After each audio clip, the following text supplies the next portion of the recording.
پہلے تو زمین کی فضا کو نگلے گا اور پھر اس کے بعد زمین کی اپنی باری آئے گی۔ ایک مکمل نظام شمسی کو تباہ کرنا بلیک ہول کے لیے کوئی بہت بڑی بات نہیں۔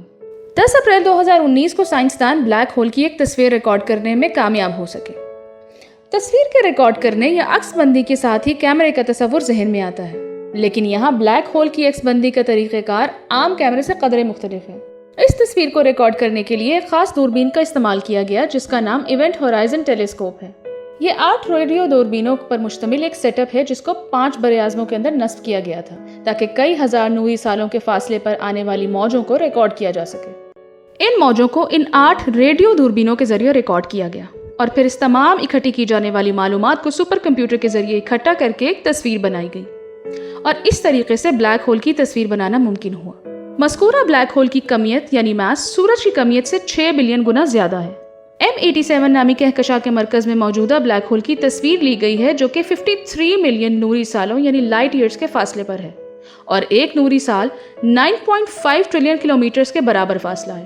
بہرحال سائنس تو آج کی تاریخی کامیابی تک پہنچی ہے، لیکن قرآن مجید میں اللہ تعالیٰ نے 1400 سال پہلے ہی اس کے بارے میں بتا دیا تھا۔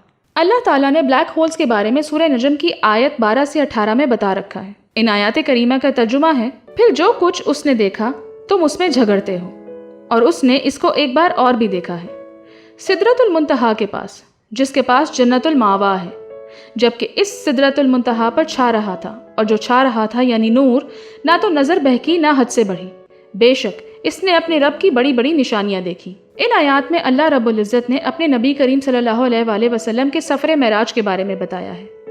یہاں سدرۃ المنتہا کا ذکر ہے جو ایک درخت ہے، اور اس درخت کی شکل ہو بہو بلیک ہول کی اس تصویر سے ملتی ہے جو گزشتہ دنوں سائنسدانوں نے جاری کی ہے۔ سائنسدانوں نے بلیک ہول کی جو خصوصیات بیان کی ہیں کہ وہاں روشنی اپنے ہی محور کے گرد گھوم جاتی ہے اور یہ انتہائی تاریک مقام ہے جسے کوئی انسان اپنی آنکھ سے نہیں دیکھ سکتا۔ قرآن مجید کی ان آیات میں اس مقام کی بھی یہی خصوصیات بیان کی گئیں۔ سائنسدانوں کی طرف سے تصویر جاری کیے جانے کے بعد برطانوی نشریاتی ادارے کے میزبان کلیئر فورسٹیر نے بلیک ہول پر تفصیلی تجزیہ پیش کیا اور اس کے وجود کو قرآن مجید کی آیات کے ذریعے ثابت کیا۔ کلیئر فورسٹیر نے کہا کہ خلا سیاہ ہے یا تاریکی میں چھپا ہوا ہے۔ بلیک ہول تاریک ترین چیز ہے اور انسان اپنی آنکھ سے اسے نہیں دیکھ سکتا کیونکہ ہماری بینائی اس ایریا کی حد کو بائی پاس کر جاتی ہے یا اس سے آگے گزر جاتی ہے۔ آپ کہہ سکتے ہیں کہ یہ ایریا ایک لینس کی طرح ہے۔ سائنس میں اس کے لیے گریویٹیشنل لینس کی اصطلاح استعمال کی جاتی ہے۔ قرآن مجید میں بتایا گیا ہے کہ نبی پاک صلی اللہ علیہ وآلہ وسلم نے اپنے سفر معراج کے دوران اللہ تعالیٰ کی سب سے بڑی نشانیاں دیکھیں اور کلیئر فورسٹیر کے مطابق ان میں سے ایک بلیک ہولز ہے۔ کلیئر فورسٹیر نے اس تجزیے میں ستاروں کے بلیک ہولز میں گرنے کا تذکرہ بھی کیا ہے۔ سائنسی ریکارڈ کے مطابق اب تک 3 ستاروں کے بلیک ہولز میں گرنے کے شواہد موجود ہیں۔ بلیک ہولز کی کشش ثقل اتنی ہے کہ اس میں کوئی بھی مادی چیز حتیٰ کہ روشنی بھی نہیں گزر سکتی۔ کلیئر فورسٹیر نے اپنے تجزیے میں کہا ہے کہ قرآن مجید میں ستاروں کے موضوع پر ایک پورا باب یعنی سورہ النجم موجود ہے۔ قرآن مجید میں بلیک ہولز کے بارے میں جو کچھ بتایا گیا ہے اسے پڑھ کر جسم میں ایک سرد لہر دوڑ جاتی ہے، کیونکہ قرآن مجید میں جو کچھ اتنی صدیاں قبل بیان کیا گیا تھا سائنس وہ سب کچھ آج ثابت کر رہی ہے۔ اسی طرح اللہ نے سورہ واقعہ میں بلیک ہول کی طرف اشارہ کیا ہے۔ اللہ تعالیٰ فرماتا ہے، بس نہیں میں قسم کھاتا ہوں اس جگہ کی جہاں تارے غروب ہوتے ہیں، اور اگر تم علم رکھتے ہو تو یہ بہت عظیم قسم ہے۔ یہاں بھی اللہ نے ایک ایسی جگہ کی طرف اشارہ کیا جہاں ستارے غرق، غروب یا ختم ہو جاتے ہیں، اور اللہ نے اس کو بھی اہل علم کے ساتھ خاص کر دیا اور اہل علم کے لیے کہا کہ یہ بہت عظیم جگہ ہے۔ اور آج اہل علم یہ بات مانتے ہیں کہ یہ جگہ جس کو بلیک ہول کا نام دیا گیا ہے یہ سچ میں بہت عظیم جگہ ہے اور کائنات میں موجود اربوں پراسرار چیزوں میں سے دوسرے نمبر پر ہے۔ یہاں پر ملحدین اور کفار کا یہ اعتراض بھی ہوگا کہ اگر قرآن کریم میں بلیک ہول کا ذکر ہے تو کفار یا ناسا کے بتانے سے پہلے مسلمانوں نے کیوں نہ بتایا۔ یہ اعتراض بھی ختم کرتی چلوں کہ مشہور تفسیر جس کو تفسیر ابن کثیر کہتے ہیں، اس میں ان آیات کی تفسیر میں امام ابن کثیر نے بلیک ہول کے بارے میں ہی لکھا ہے اور بتایا ہے کہ کائنات میں ایسی کئی جگہیں ہیں جہاں جا کر ستارے غروب ہو جاتے ہیں۔ یہ تفسیر امام ابن کثیر نے لکھی جو کہ 1301 میں پیدا ہوئے، یعنی آج سے تقریباً 720 سال پہلے، اور اس پیدا ہونے والے مفسر کی تفسیر میں بلیک ہول کا ذکر موجود ہے۔ لہٰذا یہ سوال درست ہی نہیں کہ مسلمانوں نے کفار سے پہلے کیوں نہیں بتایا کہ قرآن میں بلیک ہولز کا ذکر ہے۔ قرآن کریم میں کئی اور جگہوں پر اللہ تعالیٰ نے بلیک ہولز کے بارے میں ارشاد فرمایا ہے۔ سورہ التکویر میں لکھا ہوا ہے، اور جب ستارے اپنی کہکشاؤں سے گر پڑیں گے۔ اسی طرح سے سورہ المرسلت میں فرمایا گیا، اور جب ستارے بے نور کر دیے جائیں گے۔ یہی بات بلیک ہولز کے حوالے سے سائنسدانوں نے ثابت کی ہے کہ جب ستاروں کی توانائی ختم ہو جائے گی یعنی وہ بے نور ہو جائیں گے تو بلیک ہولز میں تبدیل کر دیے جائیں گے۔ سائنس جو آج تحقیق کر رہی ہے، قرآن پاک نے اس کے بارے میں 1400 سال پہلے سب کچھ کھول کھول کر بیان کر دیا ہے۔ اب کائنات کا جدید تصور یہی ہے کہ کائنات نہ تو ابدی ہے اور نہ ہی لامحدود، بلکہ یہ ہمیشہ سے حرکت میں ہے اور ایک خاص مدت کے بعد فنا ہو جانے والی ہے۔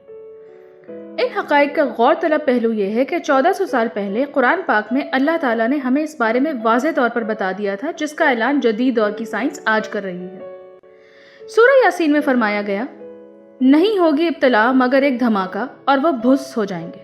یہ منظر سائنسی لحاظ سے کائنات کے اختتام کی صورتحال کو بیان کر رہا ہے، جس میں زبردست عظیم دھماکہ سمٹاؤ یعنی بگ کرنچ رونما ہوگا۔ تب کائنات اپنی پہلی والی پوزیشن یعنی سنگولیرٹی کی طرف واپس چلی جائے گی۔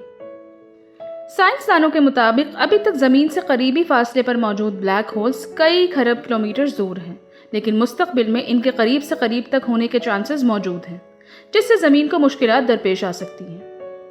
سائنسدانوں کا یہ بھی ماننا ہے کہ ایسے کروڑوں بلیک ہولز اور بھی موجود ہو سکتے ہیں۔ یہ تو بات تھی کائنات میں زمین سے دور بڑے بڑے سوراخوں کی، لیکن اب ایسے ہی پراسرار اور خوفناک سوراخ دنیا پر بھی ملے ہیں، جن کے بارے میں ماہرین جاننے سے قاصر ہیں کہ آخر یہ سینکڑوں فٹ بڑے سوراخ، جن کی گہرائی کا بھی اندازہ نہیں، وجود میں کس طرح سے آ گئے۔ جنوبی بحر اوقیانوس میں سائنسدانوں نے ایسے سمندری سوراخوں کو دریافت کیا ہے جو بلیک ہولز کی روشنی کو نگلنے کی طرح کام کرتے ہیں۔ جرمنی اور امریکی یونیورسٹیوں کے محقق حضرات مصنوعی سیاروں سے لی گئی ان کی تصاویر کی مدد سے ان معمات کو حل کرنے کا دعویٰ کرتے ہیں۔ سائنسدان حیران ہیں کہ بلیک ہولز اور ان سمندری سوراخوں میں حیران کن حد تک مماثلت پائی گئی ہے۔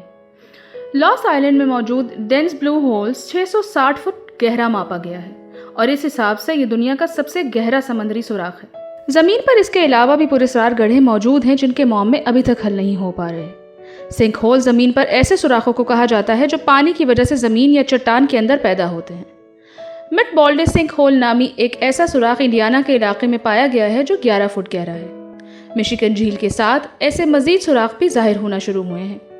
2011 میں ایک بچہ بھی ایسے پراسرار سوراخ نے نگل لیا تھا جسے خوش قسمتی سے ریسکیو کر کے بچا لیا گیا۔ بیلیز کے سمندر میں موجود 407 فٹ گہرا گریٹ بلو ہول نامی گڑھا موجود ہے، جس کے بارے میں ماہرین کا کہنا ہے کہ یہ پوری دنیا میں گہری غوطہ خوری کی جگہ ہے اور ایسا کوئی سوراخ ابھی تک دریافت نہیں ہوا۔ اسی طرح کیلیفورنیا میں گلوری ہول نامی ایک ڈیم جو کہ 304 فٹ گہرا ہے موجود ہے۔ یہ ڈیم انسانی کوششوں سے بنایا گیا ہے اور اس کی خاصیت یہ ہے کہ یہ 1 سیکنڈ میں 48,000 کیوبک فٹ پانی اپنے اندر کھینچنے کی صلاحیت رکھتا ہے۔ کئی مثالوں کی طرح ایک مثال یہ بھی کہ 2010 میں 100 فٹ گہرا خطرناک سنک ہول نمودار ہوا جس نے اپنے اندر 3 منزلہ عمارت کو مکمل طور پر نگل لیا تھا۔ زمین پر موجود عجیب و غریب اور جادوئی گڑھوں کی کہانی ابھی تک ختم نہیں ہوئی۔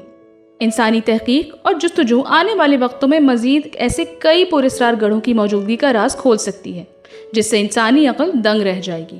حقیقت T V science and health کی اس ویڈیو کے نیچے کمنٹ ضرور کیجیے، اپنی رائے کا اظہار ضرور کریں اور اس ویڈیو کو ہر جگہ شیئر کرتے ہوئے چینل کو سبسکرائب ضرور کریں۔